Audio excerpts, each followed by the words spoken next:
dhe ka obligim dhe për t'ia quar një ngrirje minimale 6 mujore të gjitha aseteve të bizneseve serbe në Republikën e Shqipërisë si shenje proteste dhe dënimi ndaj një mentaliteti politike që aspiron operacione gjakpirëse dhe gjenocidale ndaj popullit shqiptar të Kosovës, si që kemi hulumtuar, dokumentuar dhe raportuar redaksia jonë në Londër, Kronikat e Barutit, zoti Rama po vazhdon të na tregoj se besnikëritë e tija politike janë me Beogradin dhe as pak me Prishtinën.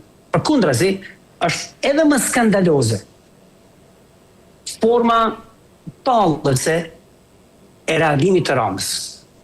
Në atë reagim, Kryeministri Rama është duke hedhur krik në plagët që ende gjakosin të popullit shqiptar të Kosovës, i cili është subjekt i planeve serbe për gjenocid në Kosovë.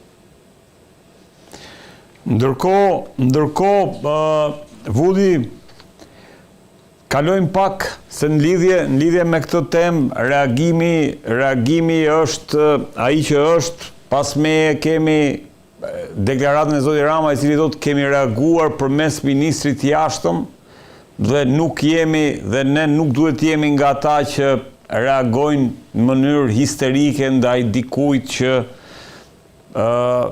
në rastin konkret mbase është një zë i veçuar. Si e vlerëson këtë, le themi, vetëm këtë vendosje, këtë qëndrim të kryeministit Rama në raport me këtë? Kjo është mjerani e politikës zyrtare të Tiranës, e cila veç se po vazhdon të na dëshmoj se besnikëritja e tyre janë në Beograd. Ndërkohë, Vudi, kjo ishte për diskutuar, sepse thelbi i arsyes pse të kam thirrur lidhet me një lajm i cili po vjen si deduksion, domethënë nga disa deklarata në Shtetet e Bashkuara të Amerikës në raport me zhbërjen e gjykatës ndërkombëtare të Hagës, që është lidhur nga disa komentatorë që mund të çojë edhe në zhbërjen e gjykatës speciale. Si qëndron e vërteta në raport me këtë? Shtetet e Bashkuara të Amerikës janë duke e përshkallëzuar rrëshqitjen e tyre drejt një tiranie të papatë. Një ndër luftrat e shpallura publike që ata tani kanë filluar të flasin hapur është luftë kundër mekanizmit ndërkombëtar i cili është aty për ta luftuar pandëshkueshmërinë, i cili është aty për të vënë drejtësinë ndërkombëtare dhe për të marrë para llogaridhënies të gjithë tiranët dhe krerët shtetëror që e përdorin aparatet shtetërore për të kryer gjenocid dhe krime ndërkombëtare të luftës apo krime kundër njerëzimit. Duke e ditur se presidenti Trump është një politikan i cili ka filluar të hartojë dhe zbatoj një politikë pro-kremlineske, duke e reduktuar fuqinë e vërtetë të Shtetit Bashkuar të Amerikës në nivel global, duke e reduktuar integritetin politik dhe moral të Shtetit Bashkuar të Amerikës, me sa duket politika e tyre për ta shtypur dhe për të deklaruar luftë gjykatës ndërkombëtare të drejtësisë, ka të bëjë me planet për ta krijuar një ambient të përshtatshëm për tiranët dhe kriminalet e luftës, siç janë presidenti Putin në Moskë dhe kryeministri Netanyahu në Tel Aviv dhe shumë tiranë të tjerë të cilët e kemi vështirë t'i numërojmë sa janë në nivel global. Ndërkohë që përpjekjet e disa tuxharëve zhvatës nga Kosova, të cilët po përpiqen rrejshëm ta lidhin luftën e Shtetit Bashkuar të Amerikës ndaj gjykatës ndërkombëtare të drejtësisë me luftën ndaj gjykatës së Kosovës të drejtësisë në Hag, ajo është vazhdimësia e gënjeshtrave të tyre patologjike, të cilët përpiqen të vazhdojnë ta gënjejnë dhe mashtrojnë rrethin e besnikërisë ish presidentit dhe ish kryeministit të Kosovës Hashim Thaçi, i cili po përballet me drejtsinë e Kosovës në Hag, në shpresë se do të mund të mjelin ndonjë para më shumë nga të gjitha milionat që i kanë mjelur duke zhvatur Hashim Thacin dhe besnikët e tij, në përpjekje për t'ia dhënë shpresat e rrejshme se këta dhe lidhjet e tyre me presidentin Trump do të mund ta garantojnë lirimin e tij nga burgu. Pse nuk... Kjo është taktik e gënjeshtarëve, të cilët janë, me sa duket, të smur patologjik. Disa prej tyre madje gjenerojnë edhe imazhe me inteligjencë artificiale, ku e imagjinojnë veten sikur të jenë shefa të CIA-s ose lloj imagjinatës të çuditshme që i kam parë në internet. Edhe faktikisht janë duke u përpjekur ta shesin edhe këtë gënjeshtër, e cila pas shumë gënjeshtrave të tjera nuk ju ka funksionuar, nga se me sa duket ju kanë mbetur gjepat fat, sepse nuk po mund të mjelin më para nga rrethi i Zotit Thaçi. Po si qëndron? Këta janë ata njerëz që është rrethi i ngushtë i ish zëvendës drejtorit të inteligjencës amerikane në administratën e parë të presidentit Trump, Zotit Richard Grenell, i cili ishte dobuar paraprakisht nga Gjermania, duke qenë se ishte gjetur nga inteligjenca gjermane si dyshuar për bashkëpunim me operacione klandestine të Rusisë në një përpjekje për ta përmbytur administratën e kancelarës gjermane Angela Merkel. Zoti Grenell është dokumentuar gjithashtu si përfshirë edhe prapa puçit politik të përmbysjes së administratës Kurti Hoti në vitin 2020 dhe është i gjetur dhe dokumentuar edhe në operacionet bashkëvepruese në Moldavi me politikanin moldavit i cili tani është burgosur dhe i cili është besnik i Putinit në një përpjekje për ta përmbytur qeverinë moldaveze propërendimore. Grenell është gjetur duke punuar me fondacionin Magyar Foundation të Viktor Orbanit të Hungarisë në një përpjekje për ta normalizuar politikën pro-moskovite të Viktor Orbanit, i cili humbi zgjedhjet në Hungari, por është edhe besnik i Beogradit dhe Grenell i ka tugjarët e tij, tregtarët e kombit, tregtarët e politikës shqiptare në Kosovë, por edhe në Tiranë, të cilët i përdor si marioneta për t'i dhënë legjitimitet gënjeshtrave të tij patologjike. Grenell ishte ai i cili kishte zhvatur miliona Hashim Thacit, duke i premtuar se sapo të vijë presidenti Trump në mandatin e dytë të administratës së tij në vitin 2020, 2021 në fakt, Thaçi do të lirohej. Dhe ja erdhi presidenti Trump dhe nuk ka lirim të Thacit.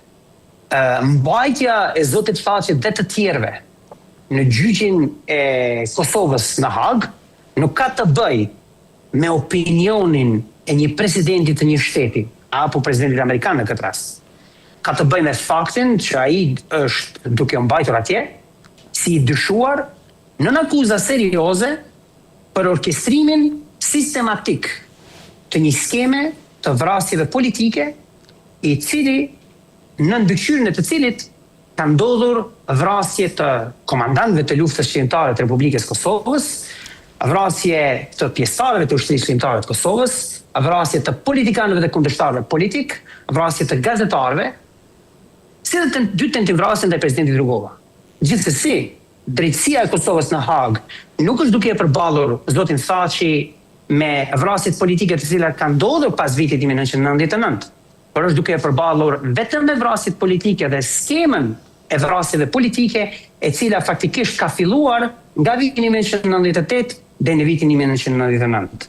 Ndërkohë që sipas gjetjeve tona hulumtuese deri të tanishme, skema e vrasjeve politike të zotit Thaçi nuk ka filluar në 98, ka filluar shumë më herët në kohën kur ai ishte rekrutuar nga shërbimi sekret francez sipas gjetjeve tona olimpiuse, një shërbim sekret francez i cili po e zbatonte një politikë shtetërore të administratës së presidentit Jacques Chirac, e cila politikë ishte krejtësisht në favor të regjimit gjakatar dhe genocidal të Slobodan Miloševićit në Beograd. Politika franceze apo e Parisit zyrtar ishte aq shumë në favor të Beogradit zyrtar, saqë ne kemi nxjerrur tashmë edhe dëshmi të pakontestueshme, të cilat tregojnë se operacionet e aparatit shtetëror francez kishin vepruar kishin ndërmarrë edhe veprime të cilat kishin rezultuar në sabotimin e operacioneve apo kishin synuar të sabotonin operacionet e intervenimit humanitar të Aleancës së Atlantikut të Veriut, pra NATO-s, në Kosovë kundër forcave serbe të Jugosllavisë që ishin detyruar të intervenojnë, duke qenë se nuk kishin perëndimi më nuk ishte ndonjë formë tjetër se si të fliste me Miloševićin ose me grykën e pushkës. Vudi, ordro. Po si qëndron në e vërteta e qëndrimit të Shteteve të Bashkuara të Amerikës? Pra, si lidhet kjo aktualisht edhe me gjykatën speciale? Nuk ka asnjë lidhje. Shtetet Bashkuara të Amerikës e kanë qëndrimin e qartë përballë gjykatës së Kosovës në Hag. Dhe gjatë administratës së parë të presidentit Trump, siç e dini, ka ndodhur dhe konfirmimi i akt akuzës ndaj zotit Thaçi dhe të tjerëve, dhe zoti Thaçi dhe të tjerët janë arrestuar dhe mbahen në Hag që nga atëherë. Dhe kjo ka ndodhur gjatë kohës sa presidenti Trump ishte në administratën e tij të parë. Dhe para se kjo të ndodhte, zoti Thaçi, kur i kishte kuptuar se nuk do të mund të shpëtonte drejtësisë, ishte përpjekur të manovronte manovrime politike të cila si shkruante sekretarit Pompeo në një kërkesë përgjigjuese për të ndihmuar Kosovës që ta kthejnë mbrapa procesin e themelimit të gjykatës së Hagës, e cili proces ishte nisur nga vetë zoti Thaçi dhe ishte mbështetur nga zoti Rama gjithashtu. Dhe përgjigjja e asaj kërkese të Thaçit nga sekretari i atëhershëm Pompeo ishte e qartë dhe e prerë. As mos guxoni të mendoni të bëni ndonjë veprim kundër gjykatës së Kosovës në Hagë. Shtetet Bashkuara të Amerikës dhe State Departmenti Amerikan qëndron plotësisht prapa gjykatës së Kosovës në Hagë dhe e mbështet atë. Dhe ky qëndrim i Shtetet Bashkuara të Amerikës nuk ka ndryshuar as atëherë dhe nuk është ndryshuar as sot dhe nuk ka asnjë diskutim në State Departmentin Amerikan që të konsiderohet një veprim i tillë për të kundërshtuar apo për të bërë ndonjë manovër për ta mbyllur gjykatën e Kosovës në Hagë. Krejt këto pretendime klandestine të njerëzve të palëve të treta që flasin në rrjetet sociale apo në televizione, janë njerëz të cilët janë pjesë e operacioneve zhvatëse që vazhdojnë të përpiqen ta mashtrojnë zotin Thaçi dhe rrethin e tij në mënyrë që të zhvasin sa më shumë para nga ata, duke i thënë se na duhen edhe kaq miliona për bindur atë, për bindur këtë, ndërkohë që administrata e presidentit Trump jo që nuk është në konsiderat të këtyre kërkesave, por ata madje edhe e kanë dobuar atë që është i konsideruar nga Kosova si qelsi për të futur në rrethin e zotit Trump, siç është zoti Grenell. Zoti Grenell nuk është më njeri besnik brenda rrethit të presidentit Trump. Vudi, jam dakord, nuk ka një qëndrim zyrtar në kuptimin e një deklarate publike, po a nuk mund të përdoren të njëjtat premisa që po përdoren për shkatërimin e gjykatës apo asgjësimin e gjykatës ndërkombëtare të Hagës, edhe ndaj kthehet në një mënyrë edhe për të asgjësuar gjykatën speciale të Kosovës? Gjykata speciale e Kosovës në Hagë nuk është asnjë pengesë për Shtetet Bashkuara të Amerikës. Përkundrazi, Shtetet Bashkuara të Amerikës ka dhënë miliona për ta realizuar misionin e saj. Miliona kanë dhënë edhe vendet e BE-s. Dhe që kjo të ndodhë, duhet të gjithë vendet anëtare të BE-s të pajtohen për të mbyllur një proces i tillë. Dhe nuk mund të mbyllur. Edhe nëse procesi në përfundim e sipër. Në 16 shtator është verdikti i gjykatës ndërkombëtare të drejtësisë të Kosovës në Hagë. Më thënë, këto janë thjesht fralla të tugjarëve dhe zhvatësve të cilët duan të vazhdojnë të mashtrojnë rrethin e Zotit Thaçi, duke e ditur se Zoti Thaçi nuk mund të shpëtojë drejtësisë, aq më tepër. Këta tugjarë dhe këta zhvatës janë arsyeja se Zoti Thaçi do të kalbet edhe më gjatë në burgun e Hagës, duke qenë se tani më e ka të konfirmuar një aktakus të dytë në të cilën ai dyshohet në ndryshime të bazuara se ka financuar një operacion për ta minuar dhe sulmuar integritetin e gjykatës së Hagës, gjykatës së drejtësisë në Hagë, dhe një operacion për ta sulmuar çdo dëshmitar dhe të tjerët të cilët e mbështesin procesin e drejtësisë së Kosovës në Hagë. Vudi, pra po më thua, edhe nëse do donin Shtetet e Bashkuara të Amerikës nuk kanë mundësi ta bëjnë atë për shkak se duhet vullneti edhe i antarëve të tjerë të Bashkimit Evropian, fjala vjen? Absolutisht, dhe siç e dim, strategjitë politike të BE-s së Shtetit Bashkuar të Amerikës tani janë jashtëzakonisht diametralisht thuajse të kundërta. Dhe nuk ka mundësi të ketë pajtueshmëri nga BE-ja me administratën e presidentit Trump për ta liruar një grup njerëzish të cilët dyshohen bazueshëm se kanë kryer vepra të vrasjeve politike, duke qenë se BE-ja ka një synim për ta integruar Kosovën në institucionet e BE-s. Dhe nëse ti don ta integrosh një shtet në institucionet tua me të cilat aspiron të kesh parime të drejtësisë, unë nuk mund të besoj se dikush në BE do të mund të mbyll sytë dhe të thotë po, do duam që të lirohen ata të cilët dyshohen, dokumentueshëm se kanë qenë të përfshirë në një skemë të vrasjeve politike. Po, Vudi, po nëse një gjë të tillë do ta bënte Parlamenti i Kosovës? Nuk mund ta bëj.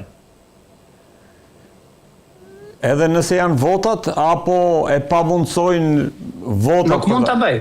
Pa aprovimin e BE-s nuk mund ta bëj. Edhe sikur të ketë votat e plota.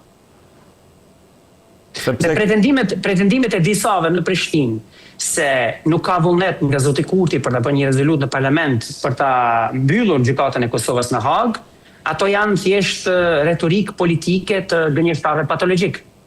Dhe pikërisht këta gënjeshtarë patologjik janë ata me emër mbi emër të cilët kanë qenë ndër autorët kryesor të fushatave për t'i bindur deputetët e Parlamentit të Kosovës për ta votuar në favor krimin e asaj gjykate. Mjafton të shkoni dhe ti shikoni ato transkriptat e seancës parlamentare të vitit 2013-2015. Jo, kuptoni. Jo, e qartë. Ndërkohë kalojmë tek një çështje tjetër, si po ecën situata pas zgjedhore në Kosovë. Kemi parë takimet e Albin Kurtit me përfaqësues LDK-s, me Vjosa Osmanin, Lumira Abdigjigun apo me Bedri Hamzën nga ana tjetër. Çfarë po ndodh dhe në këndvështrimin tënd, cila do të jetë zgjidhja e situatës ku ndodhet sot Kosova? Siç e kemi paralajmëruar vetëm disa ditë pasi që kanë dalur rezultatet zgjedhore të 7 qershorit, ku Kosova votoi për herë të tretë brenda 16 muajve, Kosova do të shkojë përsëri në zgjedhje parlamentare këtë vit. Brenda dhëmbëve të arreshtave të deklaruar të gjitha partive opozitare, nëse e përcjell me përpikmëri zhvillimet politike dhe narrativat politike të partive politike dhe lidhshmëritë e tyre me rrjetet klandestine, sabotuese kundër konsolidimit të shtetit të Kosovës, ju flehtazi mund ta kuptoni se partitë politike opozitare janë duke vazhduar i përdorin teknikalitetet e mekanizmave kushtetuese të Republikës Kosovës për të vazhduar sabotimin e konsolidimit të institucioneve. Sepse